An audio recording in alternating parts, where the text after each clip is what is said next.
Sa isang interview ay inihayag ni Manilyn Reynes na nais siyang gumanap bilang karakter na sinasapian. Bakit kaya? Tunghayan natin kung bakit sa ating video. Roll BTR. Siguro para sa akin. Where you Miss Mana sa left side. Yung, Here. Ito Bobby. Ito Bobby. Sa akin, possessed. Kasi siguro dahil unang-una nakakita na kasi ako ng totoong nangyari ganon.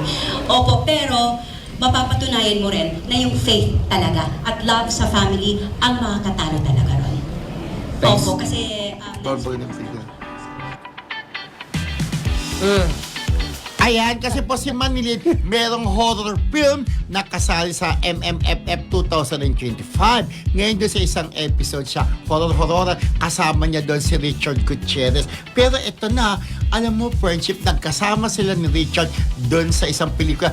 Teenagers si Manilyn, si Richard naman Bata silang pa. bata, 6 na taon 6 na pa taon, lang. natatandaan ko Ngayon, yan. nag-abot na sila. Pero sabi nga ni Manilyn, maliit pa lang siya noon. Ngayon, ang tangkad niya na ako naman na yung maliit, sabi ni Diba Manilyn. yun yung pelikulang feel na Yung feel ko, walang biro, mahal kita.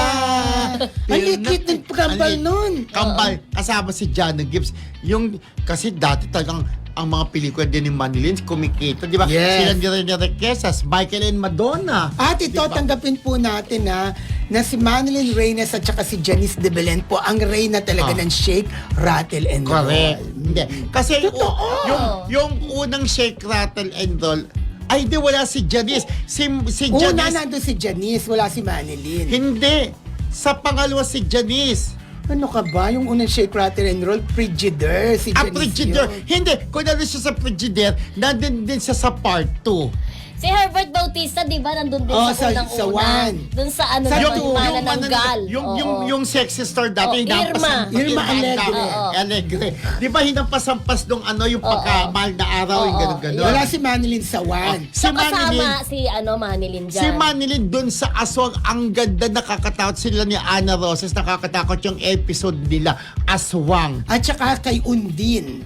Naalala mo si Undin. Hindi alam ko si Undoy nung grabing pinsala. Nasa CR yung ni naku, Manilyn, oo. di ba? Siya rin yun. Oo, siya yun. Basta, Siya rin yun. yan nga po ngayon kasi nga, doon sa kanyang pelikula na isang horror, tinanong siya kung ano naman gusto niyang gampanan. I was there sa film trip. I was there sa press. Press Sabi con. niya, gusto ko yung napopossess, di ba? Para kaya niyang gampanan niya. Si Julie Vega gumanap ng napossess dati, di ba, sa nung pelikula? araw. Oo. Si Madeline gusto Sabi rin ni yun. Yorcelen yata yung the Correct. movie. Oo, ayun. Na Oo. ang intriga nga ay dahil sa pelikulang yan na ano siya, di ba? Yung intriga before. Okay.